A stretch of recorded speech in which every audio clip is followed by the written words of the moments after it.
Se diariamente eu não ficasse atenta aos meus pensamentos negativos, eles iam corroer o meu comportamento. E eu não ia ter disciplina, e eu não ia ter motivação para conseguir fazer as coisas que precisam ser feitas. Ao me conhecer, eu começo a desenvolver mecanismos e estratégias para minimizar o impacto dessas coisas que me levariam para um resultado que eu não quero. Eu tenho que fazer uma escolha. Se der certo, eu posso ficar muito rico, mas se der errado, eu não vou ficar pobre, eu não vou falir. E a gente acaba metendo os pés pelas mãos pela ansiedade. As pessoas mais ricas, elas têm uma maior predisposição a se colocar nessas situações de incerteza. Então, para que tu suba o próximo degrau, vai ter que ter comportamentos e atitudes diferentes das que tu tem hoje.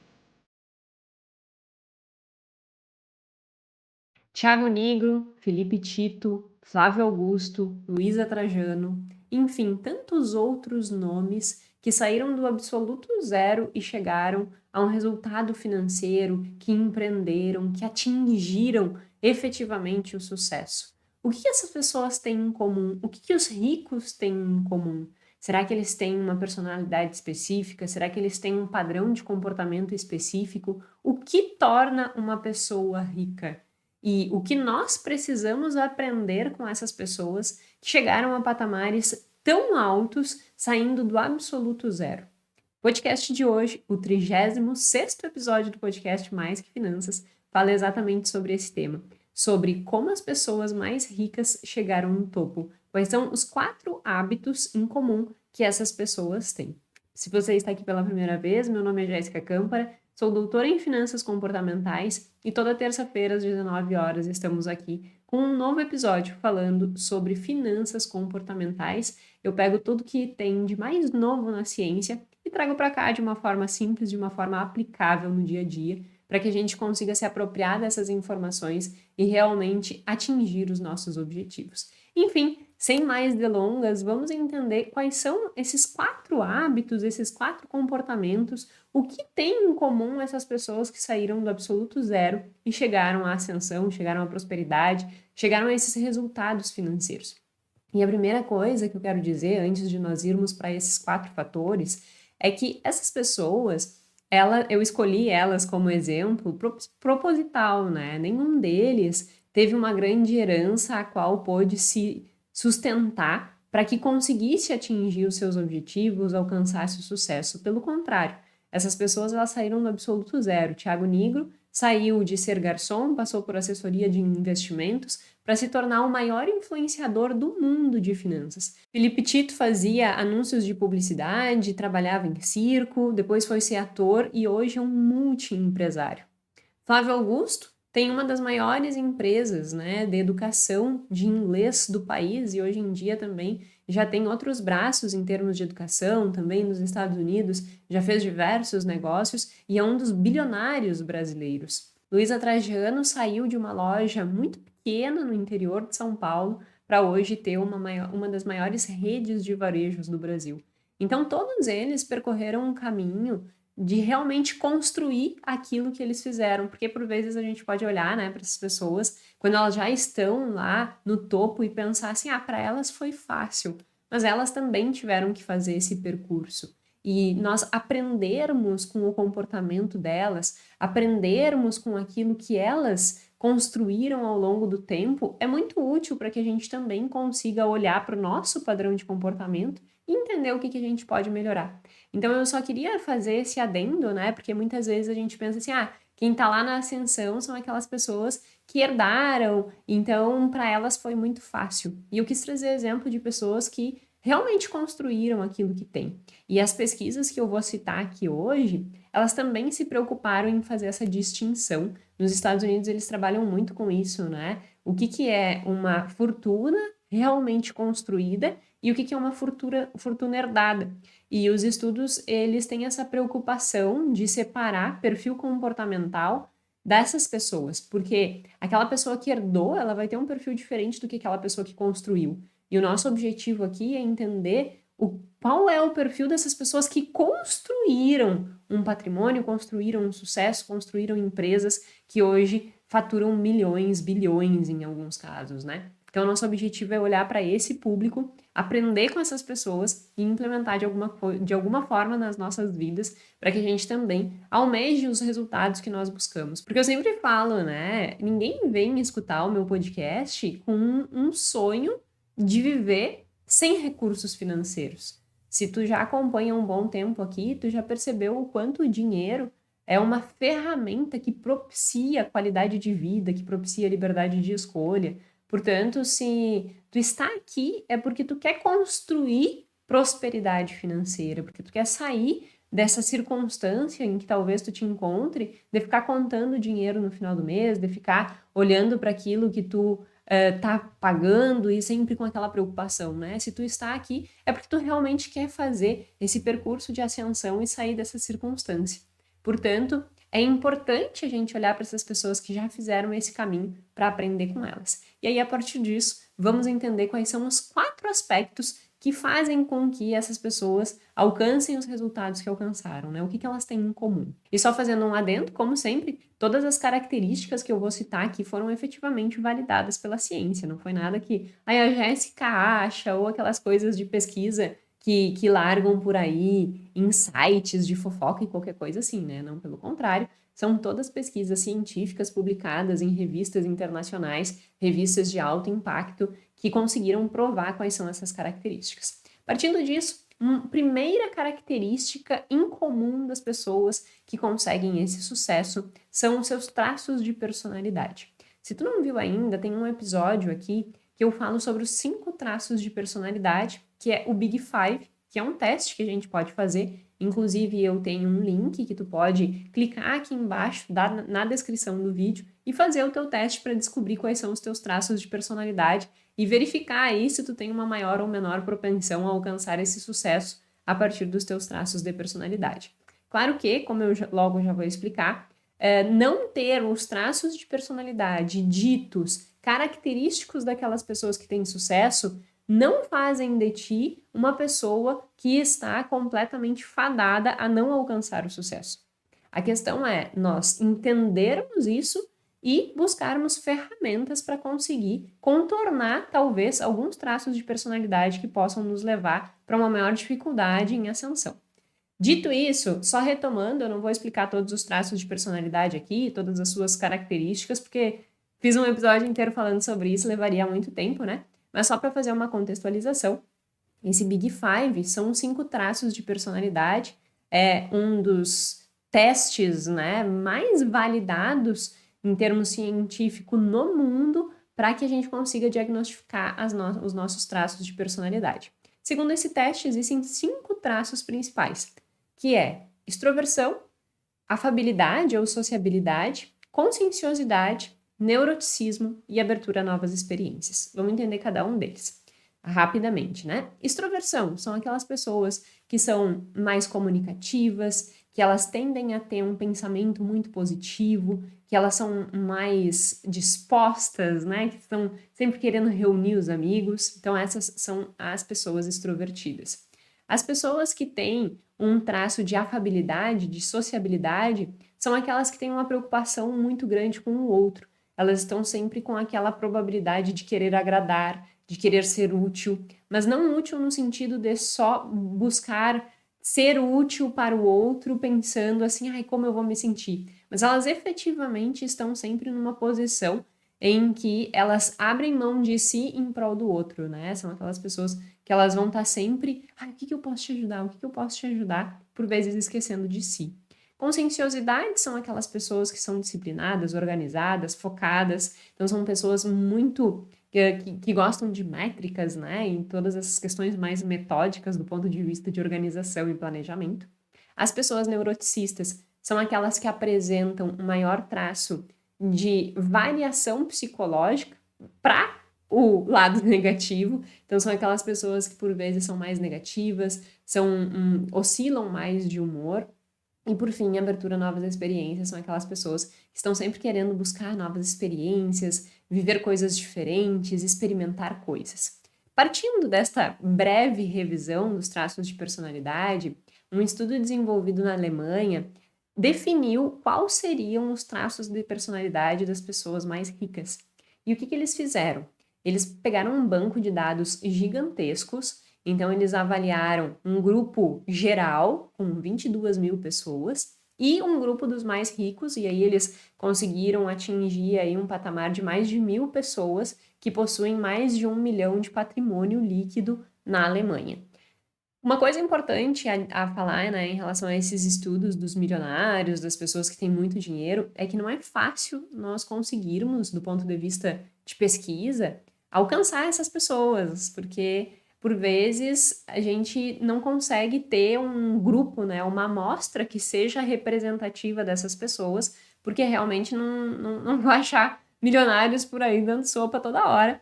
Então, a dificuldade de acessar esse tipo de amostra é maior. Por isso que há uma dificuldade dos estudos conseguirem desenhar por completo o que seria esse perfil dos mais ricos, porque realmente ter uma amostra que nos permite generalização é mais difícil.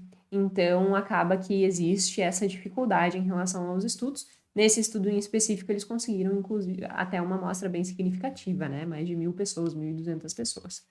O que eles conseguiram identificar a partir disso? Que desses traços de personalidade, as pessoas mais ricas, aquelas que conseguem a ascensão, e são pessoas que cresceram do zero, que nem os exemplos que eu dei aqui no início, não são pessoas que herdaram, sempre há essa diferenciação. Então, são pessoas que realmente construíram seus patrimônios, apresentam 3 traços de personalidade principais. Quais são esses traços de personalidade? Eles são extrovertidos, eles têm alta conscienciosidade e eles têm alta abertura a novas experiências. Qual a justificativa para esses 3 traços de personalidade serem aquele que efetivamente compõe as pessoas mais ricas? O que eles trouxeram, e aí é só a gente pensar, né?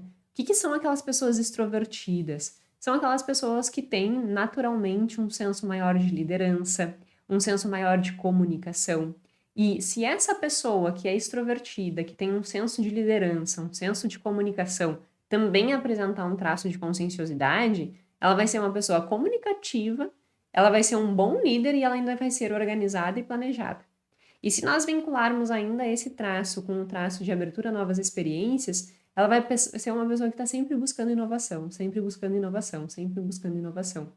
Então, do ponto de vista profissional, são pessoas que tendem naturalmente a estarem mais predispostas a liderar, buscar coisas novas e serem organizadas e planejadas. Se a gente pensar, é meio óbvio, né, que uma pessoa com esses traços, ela acabe se destacando e atingindo bons resultados.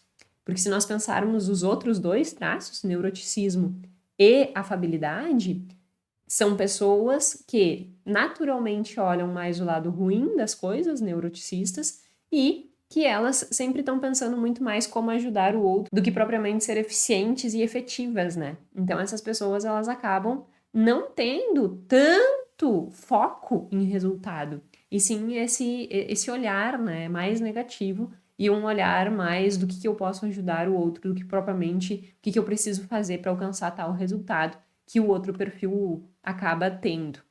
E aí, a partir disso, eles conseguem desenhar, e é bem interessante que no artigo eles colocam uns gráficos assim, eles conseguem desenhar bem direitinho esses perfis e mostrar essas diferenças. Se nós pensarmos também do ponto de vista de gestão, aquelas pessoas que são mais conscienciosas, que é esse traço de disciplina, organização, planejamento, os estudos também mostram que são pessoas que têm uma maior visão de futuro, que tendem a conseguir se projetar no futuro e se planejar no presente para alcançar esses objetivos. Então, são realmente características que, se nós pararmos e refletirmos, faz todo sentido que essas pessoas acabem atingindo bons resultados.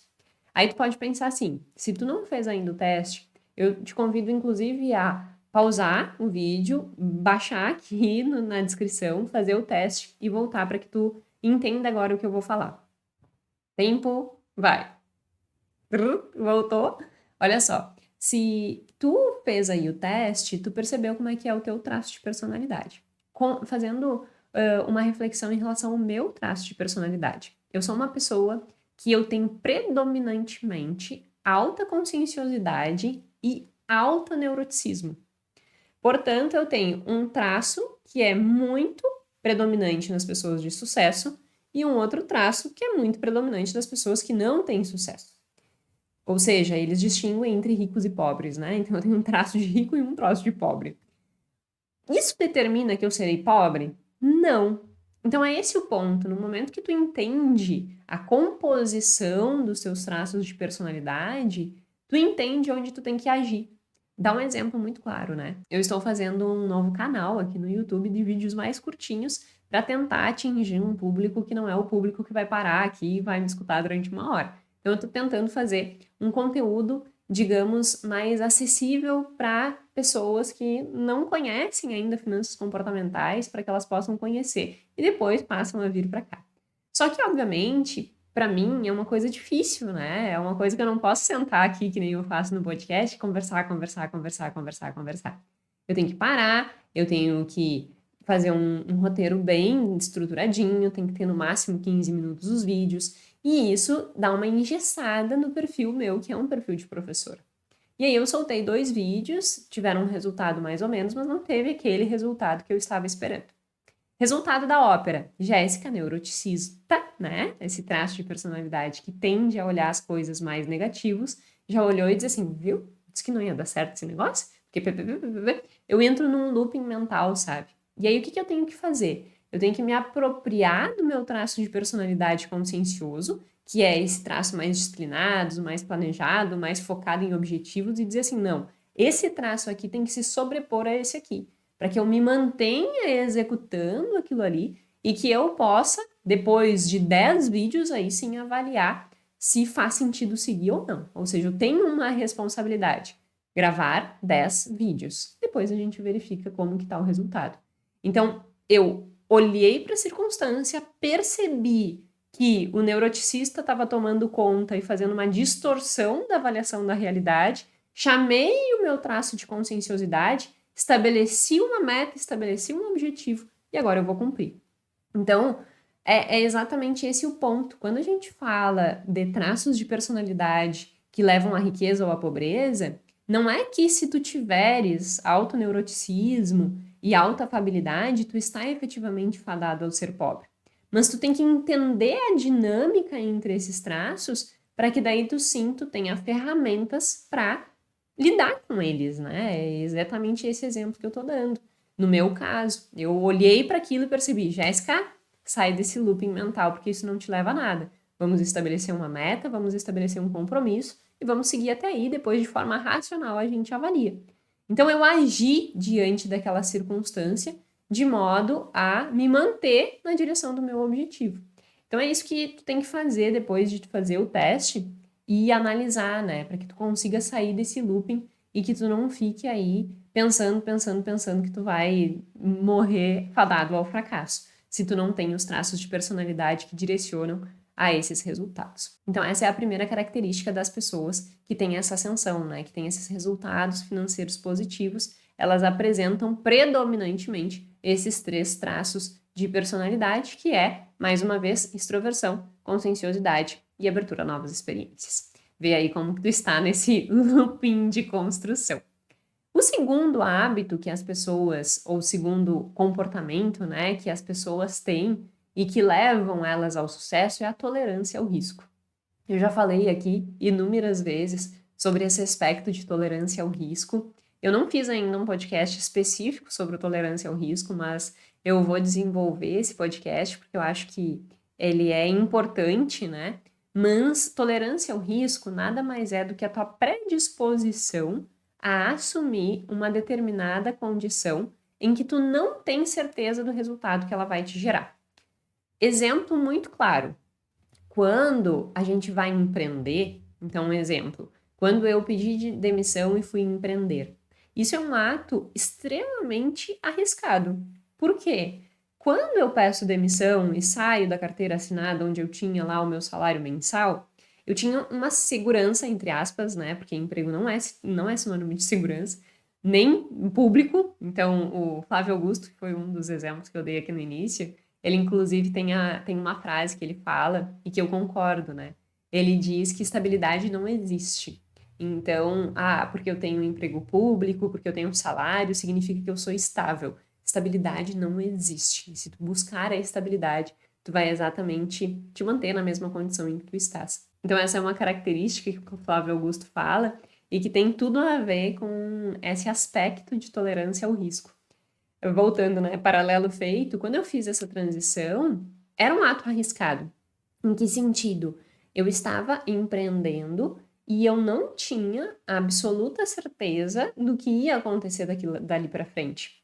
Então eu tinha uma projeção, eu tinha uma segurança financeira que eu tinha construído para fazer esse processo de transição, mas eu não tinha certeza dos resultados que viriam. Isso é risco. É quando tu está diante de uma circunstância, mas que tu não consegue prever efetivamente o que vai acontecer. E aí, quando tu está diante desta imprevisibilidade, tu está diante de uma situação arriscada. Ela pode dar muito certo, ou ela pode dar muito errada. Então, tu vive dentro dessa insegurança de tu não saber efetivamente, né? Inclusive, pessoas que são muito controladoras têm uma dificuldade muito grande de vivenciar esses processos arriscados. Mais uma vez, eu tenho uma tendência muito conservadora. E isso, por vezes, limita a minha propensão ao risco. Porque eu sou aquela pessoa que eu gosto de ter o controle das coisas. E quando a gente empreende, quando a gente vai dar um ato, assim, de se predispor ao risco, nós não temos controle do que vai acontecer. E aí, isso por vezes gera instabilidade e até bloqueio de sair daquele lugar e arriscar, né? Então, tolerância ao risco é isso, é tu estar predisposto a assumir circunstâncias que tu não consegue prever o resultado que vai te gerar.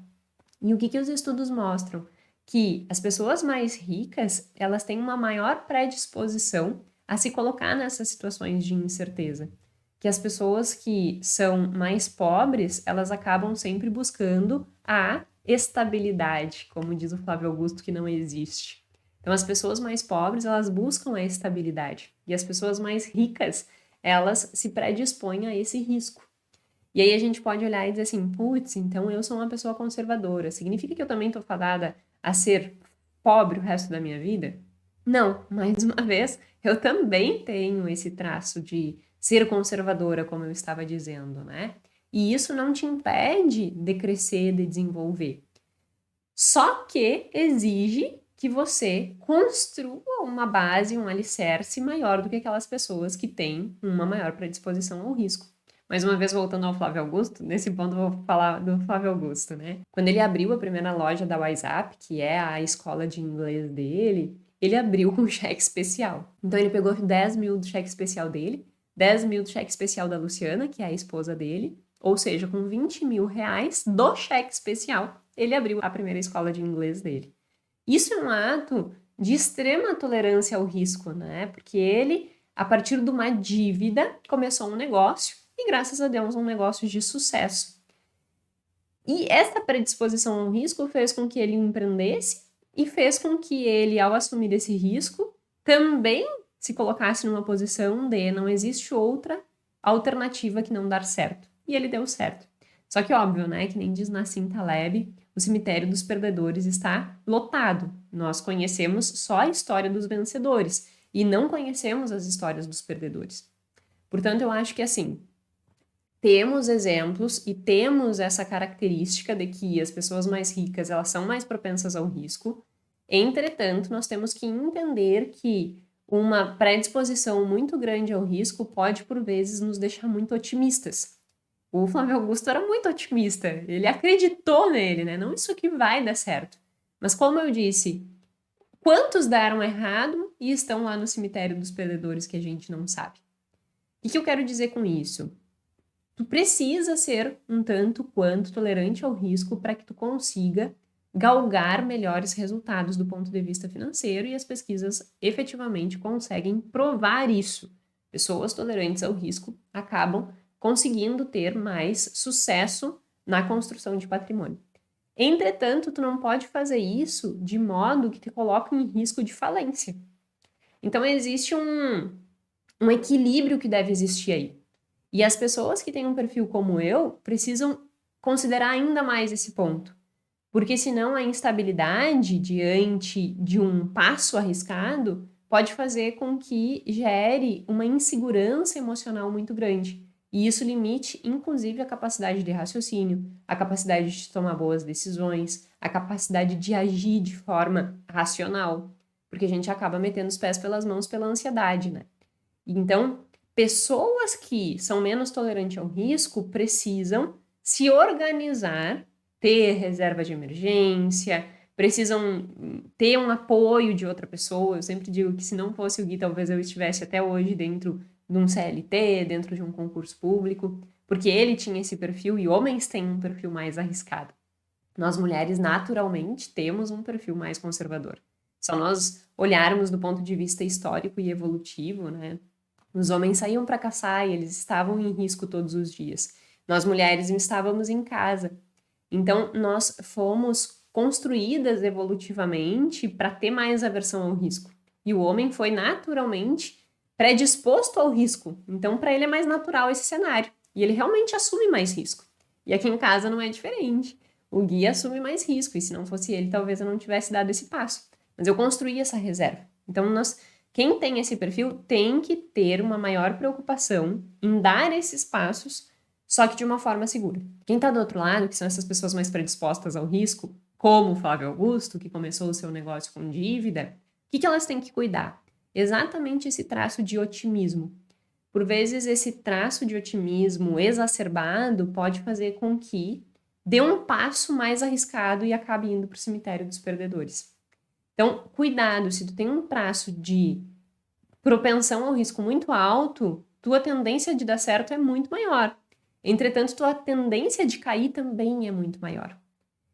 E aí isso é um grande risco. Então, pondere as tuas escolhas para que tu consiga fazer isso de uma forma sustentável. Eu sempre brinco assim, tu tem que tomar uma decisão que se der certo, tu pode ficar muito rico, mas se der errado, não vai te deixar pobre. Porque se tu tomar uma decisão muito arriscada e ela te deixar pobre, tu perdeu todas as condições de dar um próximo passo. E aí o ciclo é muito mais complicado. Então, sempre, qualquer passo que tu fores dar, pense nesta frase. Eu tenho que fazer uma escolha que, se der certo, eu posso ficar muito rico, mas se der errado, eu não vou ficar pobre, eu não vou falir. Isso dá um equilíbrio nesse processo e dá uma estrutura para que tu consiga tomar uma decisão mais assertiva dentro desse prospecto de construção. Então, esse segundo fator, né, que é comum entre as pessoas mais ricas que conseguem ascensão é efetivamente essa propensão ao risco. E aí eu só trago esses adendos para que a gente construa isso de uma forma bem segura. O terceiro aspecto relacionado aos hábitos comuns dessas pessoas é nada mais, nada menos do que serem pessoas felizes. E isso está muito relacionado com o traço, inclusive, de extroversão, né? Como eu disse no início, as pessoas que têm essa ascensão, que têm melhores resultados, são naturalmente mais extrovertidas. E o traço de personalidade de extroversão, ele apresenta o que a gente chama de afeto positivo. O que é afeto positivo? São aquelas pessoas que são naturalmente mais felizes, mais risonhas, que estão sempre de bem com a vida, sempre buscando boas soluções, que sempre quando tu traz um problema, ao invés de potencializar aquele problema, ela vai olhar e dizer assim, tá, o que a gente pode fazer diante disso? Então elas são pessoas mais pra frentex, digamos assim. E o que os estudos eles começam a mostrar de forma muito robusta ao longo dos anos? Que as pessoas que são naturalmente mais felizes, que apresentam esses sentimentos mais positivos, que elas conseguem atingir mais sucesso. E isso eles fazem e validam em diversos âmbitos. Por exemplo, estudantes que entram na faculdade, respondem um questionário no início da faculdade, dizendo ali como que elas são, né? Aquelas que apresentam maior traço de afeto positivo, que são esses sentimentos positivos, no final da faculdade, elas têm uma maior probabilidade de conseguirem empregos que paguem melhor, sabe? Então, olha que interessante, né? Então, essas pessoas que são mais felizes, elas acabam apresentando, inclusive, melhor desempenho no trabalho, elas acabam sendo mais, assim, em relação aos problemas, como eu disse antes, olhando para o problema.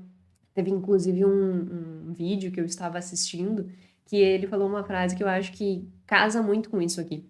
Ele disse, assim, que Aquelas pessoas que elas vão ter mais ascensão do ponto de vista de alcançar bons resultados, elas não são pessoas que efetivamente vão ser pessoas excepcionais em vários e diversos aspectos, mas elas são boas em resolver problemas.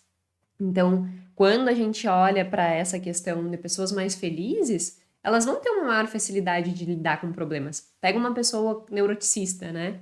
Que é uma pessoa mais pessimista, que é uma pessoa que vai potencializar o problema. Ela vai ter mais dificuldade de lidar com o problema. Porque tudo aquilo que a gente olha, né, e potencializa, aquilo acaba tendo um impacto maior nas nossas vidas. Então, se eu for pessimista e se eu conseguir olhar para aquilo de forma muito potencializada, aquilo vai me afetar mais. Agora, se eu for otimista, de bem com a vida e olhar para o problema buscando solução, aquilo vai ser tornar uma coisa simples e eu vou lá e vou resolver. Então, eles trazem esses estudos e mostram que as pessoas que são naturalmente mais felizes acabam tendo maior ascensão. E é interessante, inclusive, esse aspecto, né? Se tu acompanhaste, eu fiz um episódio aqui falando sobre o quanto de dinheiro tu precisa para ser feliz, porque saiu uma pesquisa que super atual, agora em 2023, falando que aquelas pessoas que são naturalmente mais felizes, quanto mais dinheiro, mais felizes elas vão ser. Agora, aquelas pessoas ranzinhas, chatas e reclamonas, elas podem até ganhar muito mais dinheiro, mas elas não vão ser mais felizes. E casa muito com isso aqui, né? Que naturalmente aquelas pessoas que são mais de bem com a vida, elas vão ter uma maior ascensão. E aí, se a gente olhar para os exemplos que eu dei aqui, óbvio que tem outras características dessas pessoas que eu falei no início, mas se nós olharmos para elas, obviamente elas têm problemas e isso também não pode ser uma ilusão nossa, né? Ah, então essas pessoas que têm sucesso e tal, elas são sempre mais felizes, elas são sempre mais extrovertidas, são sempre mais de bem com a vida. Não. Elas também passam por problemas. O Felipe Tipton, por exemplo, no início do podcast, ele mesmo fala que ele é uma pessoa extremamente impulsiva, que ele é uma pessoa que ele tem diversas dificuldades, inclusive de dormir, que ele é muito, muito, muito intenso e que ele tem alguns distúrbios que ele tem que estar sempre se controlando, porque ele é muito ansioso. Então, essas características tornam ele quase que um obsessivo. E essa obsessão faz com que ele, por vezes, de tão obsessivo, alcance os resultados que ele tem. Só que se a gente olhar para o ponto de vista de resolução de problemas e de ser uma pessoa feliz, ele é uma pessoa faceira, aparentemente, né? A gente não tá lá e não sabe a realidade da vida dele, mas enfim, aparentemente ele parece uma pessoa faceira. Tu olha pro Flávio Augusto, ele parece uma pessoa faceira, tem toda uma estrutura sólida com a família e tal. Desses a que eu menos conheço é a Luísa Trajano, que eu nunca acompanhei a história de vida dela, mas me parece que também é uma pessoa feliz, assim. E é claro, não tem como a gente predispor, né? A gente não conhece essas pessoas, não está lá do lado delas, mas enfim, assim, esses estudos, e tem um arcabouço bem grande desses estudos, eles falam que essas pessoas mais felizes, elas têm uma maior predisposição ao sucesso. Eu acho interessante isso, até para minha autoanálise, né? Porque eu sou uma pessoa, pelo meu traço neuroticista, que por vezes pesam muito as coisas ruins. E aí eu faço exatamente o que eu tô dizendo para não fazer, que é potencializar a coisa ruim, e obviamente aquilo que a gente potencializa, aquilo se torna mais forte nas nossas vidas e tem um maior impacto. Então eu tenho que ter um maior cuidado nesse ponto. E aí quando eu comecei a me aprofundar nesses estudos, eu olhei e disse assim, viu, Jéssica, tu tem que cuidar ainda mais desses aspectos. Porque realmente a gente tem que se aperfeiçoar naquilo que a gente tem fragilidade. Quando a gente estabelece um objetivo nas nossas vidas e nós buscamos alcançar, né, aquilo que a gente almeja, eu sempre digo que a ascensão, ela está muito relacionada com a evolução interna, sabe? Eu, Jéssica, não seria e não teria o que eu tenho hoje se antes de conquistar o que eu conquistei, eu não tivesse evoluído como pessoa. Pode ver, assim, todas as características aqui que eu tô dizendo, eu enfrento dificuldades. Eu sou neuroticista, eu sou avessa ao risco. Agora, por ser neuroticista, eu não sou uma pessoa naturalmente faceira, eu sou uma pessoa que tendo a olhar mais o problema. Então, todas essas características me levariam a não ter uma condição financeira boa, né? Em não ter uma ascensão. Entretanto, ao me conhecer, eu começo a desenvolver mecanismos e estratégias para minimizar o impacto dessas coisas que me levariam para um resultado que eu não quero. Então, o processo de autoconhecimento, ele é imprescindível para que a gente consiga alcançar e subir a escada do sucesso. Porque sem tu teres autoconhecimento, tu não vai conseguir ver quais são as tuas maiores fragilidades, quais são as tuas maiores dificuldades e o que está te impedindo de subir o próximo degrau. Se eu não tivesse entendido que eu era avessa ao risco e que eu precisava construir uma reserva sólida para que eu conseguisse me sentir bem para pedir demissão, talvez eu nunca tivesse pedido demissão. E isso tivesse me impedido de subir o próximo degrau. Se eu diariamente, isso é um exercício diário, se diariamente eu não ficasse atenta aos meus pensamentos negativos, eles iam corroer o meu comportamento. E eu não ia ter disciplina, e eu não ia ter motivação para conseguir fazer as coisas que precisam ser feitas. Então, diariamente eu fico me autoanalisando e percebendo assim, o que está acontecendo hoje que está impedindo aquele comportamento que é o que eu deveria fazer, sabe? Então, essa autoanálise, esse exercício de se conhecer, ele é importante para que tu suba o próximo degrau. Porque para te subir o próximo degrau, vai exigir de ti um comportamento e uma atitude diferente do que tu tá tendo hoje. É aquela velha frase, né? Não espera ter resultados diferentes fazendo exatamente a mesma coisa. Então, para que tu suba o próximo degrau, tu vai ter que ter comportamentos e atitudes diferentes das que tu tem hoje. E para isso, tu precisa ver onde que tá a tua fragilidade, para que tu consiga desenvolver estas fragilidades e te preparar para subir para o próximo degrau. Eu tenho essa conversa seguida lá no escritório. Não sei se eu já contei aqui, mas lá no escritório nós paramos 2 vezes por dia, de manhã, às 10 horas, e à tarde, e a gente chama o nosso café cultura. Nesses momentos, todo o time para e nós discutimos alguma coisa interessante, ou alguma coisa que eu estou estudando, ou eles alguma coisa que eles estão vendo de atualidade, o que eles têm para contribuir, para dividir um com o outro. E aí a gente faz uma roda ali de conversa e é muito interessante e engrandecedor. E eu sempre comento, né, desse processo de que nós precisamos nos preparar para subir o próximo degrau. Porque o próximo degrau, ele exige de nós uma pessoa que não é a mesma pessoa que está no degrau inferior. E o que eu preciso me desenvolver? Quais são as habilidades e competências que eu preciso desenvolver para subir o próximo degrau? E nesse processo eu entro na 4ª variável que compõe esse perfil dos mais ricos e que tem ascensão. Autorresponsabilidade. Comprovado cientificamente, só que com outro nome, eu já vou explicar o nome.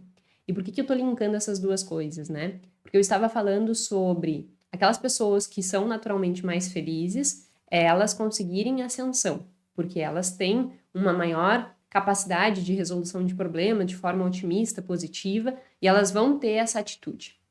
Então, este perfil, atrelado a este perfil, a necessidade de nós termos autoconhecimento para que a gente consiga, se não tiver naturalmente esse perfil mais otimista, mais feliz, para que a gente consiga desenvolver isso e cuidar dos nossos pensamentos negativos. A gente chama que são pensamentos que acabam ficando num looping ali, sabe? Negativo, negativo, tomando conta do nosso comportamento. Então, eu estava falando sobre isso e sobre esse processo de ascensão. E aí a gente chega nesse 4º item, que para que eu consiga ter esta ascensão no momento em que eu tenho um processo de autoconhecimento, eu também preciso me responsabilizar no ato de subir essa escada. Explico.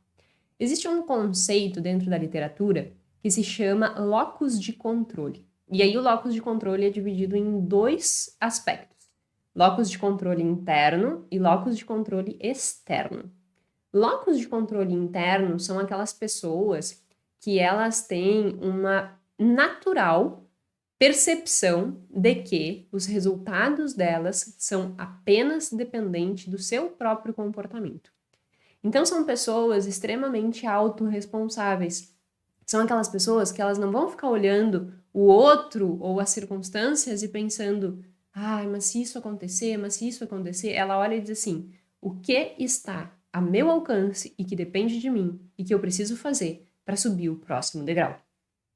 Então essa pessoa, ela puxa a responsabilidade para si. é diferente do lotus de controle externo.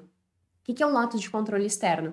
São aquelas pessoas que naturalmente estão sempre olhando para fora e buscando explicar os resultados da sua vida por fatores externos. Ai, sabe, eu já escutei tanto isso. Ah, mas é porque o governo não sei o que. Ah, mas é porque a taxa de juro. Ah, mas é porque eu peguei um empréstimo e esse empréstimo tinha juros abusivos. Tá, mas quem assinou o contrato lá foi tu, né? E lá no contrato já dizia qual era a taxa de juros. E tu assinou. E naquele momento que tu assinou foi útil. Aí agora o juro é abusivo, né? Enfim. Então essas pessoas que têm elevado nível de lotus de controle externo, elas vão estar sempre olhando para fora e tentando explicar o seu fracasso por fatores externos. A culpa nunca é dela. Ela é sempre uma vítima da situação. Ah, mas é porque o meu pai e a minha mãe. Ah, mas é porque o meu marido. Ah, mas é porque me demitiram. Sabe que essa coisa de demissão, fazendo um paralelo, né? Muitas vezes, óbvio que acontecem fatos que são específicos, às vezes politicagem, enfim, né? Não é sempre assim como eu vou dizer, mas na maior parte das vezes é. O que acontece? Ai, fui demitido porque a empresa está cortando gastos. Alguém ficou. Alguém ficou. E essa pessoa provavelmente tinha um desempenho melhor do que o teu se tu foi demitida. Ai, Jéssica, mas que horror o que tu tá dizendo. Se a gente quer alcançar o sucesso e subir o próximo degrau, nós temos que ter a autorresponsabilidade, lotus de controle interno, para olhar e dizer: a responsabilidade é minha. Eu falhei. Eu deveria ter me esforçado mais, eu deveria ter estudado mais, eu deveria ter entregue o que não me foi solicitado. Esses dias eu escutei uma frase do Matheus, que é uma pessoa que também está junto conosco nesse processo de construção da Plano A, e eu não lembro de onde que ele leu essa frase, acho que foi de um livro que ele estava lendo, mas que dizia assim, que ninguém perde por entregar mais do que lhe é solicitado. E eu concordo plenamente com essa frase, assim, porque ninguém perde por entregar menos do que lhe é solicitado. Mas as pessoas tendem a olhar para fora e buscar essa justificativa do seu fracasso. Só que elas não olham para dentro de si e pensam: qual é a minha responsabilidade? O que eu podia ter entregue que eu não entreguei? Quando eu trabalhava na faculdade, eu coordenei, né, os cursos de administração e contabilidade, eu coordenei uma pós-graduação que acabou nunca saindo do papel, mas que eu desenvolvi todo ali o processo para a construção da pós-graduação e fiz a divulgação para que ela acontecesse. Acabou não acontecendo, depois eu pedi demissão, enfim, não foi para frente esse projeto. Mas o que estava ao meu alcance eu fiz. Só para tu ter uma ideia, eu peguei, nós mandamos fazer os folhetos, né, assim, folhetos, daqueles folders, e eu peguei os folders e fui, era uma pós-graduação em contabilidade digital. Eu peguei aqueles folhetos e fui de escritório em escritório no centro de Florianópolis, em São José, que era uma cidadezinha aqui do lado, em outros bairros de Florianópolis, entregando aquele folder. E eu bati de porta em porta. No centro de Florianópolis eu fiz tudo a pé. Eu saí da faculdade com uns folhetinhos na mão e fui de porta em porta entregando. Eu precisava fazer isso estava descrito nos meus cargos, lá na descrição do meu cargo e salário? Óbvio que não. Mas aquilo estava ao meu alcance, eu podia fazer aquilo. E o que eu posso fazer, que está diante das minhas condições e possibilidades, eu vou fazer. E isso nunca me trouxe prejuízo nenhum, pelo contrário, só fez com que eu ascendesse muito rápido dentro da faculdade em que eu trabalhei durante 3 anos e meio, e me tornei coordenadora do curso de administração, coordenadora do curso de contábeis, coordenadora de pós-graduação. Então, entregar mais do que lhe é solicitado nunca tira nada de você. Pelo contrário, só te constrói. E aí a gente desenvolver essa percepção de autorresponsabilidade, de locus de controle interno, é um dos fatores que eles conseguem comprovar e comprovaram cientificamente, que é uma das características dessas pessoas que conseguem esse sucesso. No caso, esse é um outro estudo que conseguiu comprovar isso, né? E também foi realizado na Alemanha e pegou um grupo de pessoas que tinha mais de 1 milhão de patrimônio e todos eles demonstraram essa característica, esse lotus de controle interno, ou seja, esta responsabilidade. O que está diante das minhas mãos que eu posso fazer? E aí, dentro desse processo, é sempre pensar assim, onde eu quero chegar? O teu comportamento hoje, ele nunca pode ser coerente com a posição que tu está ocupando. O teu comportamento hoje, ele tem que ser coerente com a posição que tu queres ocupar um dia. Então, tu tem que te comportar como se tu já estivesse lá. Então, digamos que eu, né, quando eu entrei na faculdade, eu sentei na primeira... Eu já contei aqui, se tu acompanha mais tempo aqui, tu já me escutou falando sobre isso. Eu sentei ali no primeiro dia que eu estava entrando na faculdade, tem a abertura do semestre lá, a pessoa que tá fazendo aquele discurso de abertura. Eu olhei e disse assim, eu vou estar fazendo essa abertura. No semestre seguinte, estava eu lá fazendo a abertura. Por quê? Porque naquele semestre, eu me portei como se eu já fosse a pessoa responsável por fazer a abertura do semestre. Eu me colocava em lugares que não me eram solicitados, mas eu ocupava aqueles espaços. Então, foi muito natural eu ocupar aquele lugar, porque eu já ocupava mesmo sem oficialmente ser, entendeu? Então, eu acho que para quem quer e almeja, né, crescer e ascender, eu falei no último episódio sobre transição de carreira, e sobre como é que a gente pode desenvolver o processo de transição de carreira de uma forma segura, sólida, né? Sempre num processo de transição de carreira, não só envolve mudar de emprego, mas também mudar de nível, subir o degrau. E tu tem que olhar para isso e puxar essa autorresponsabilidade para ti. O que que eu preciso fazer para subir o próximo degrau? E aí junta, né, todos esses aspectos que eu tô comentando, tanto de autorresponsabilidade quanto de autoconhecimento, que eu comecei a falar dentro do item anterior. Porque isso vai te dar propriedade suficiente para que tu consiga ir para o próximo passo. Então é imprescindível. Então esse é o quarto. E não estava aqui escrito, mas eu vou dar um quinto comportamento que é padrão para todas as pessoas, que tem muito a ver com isso, por isso que eu vou comentar sobre ele. Saber para onde tu quer ir.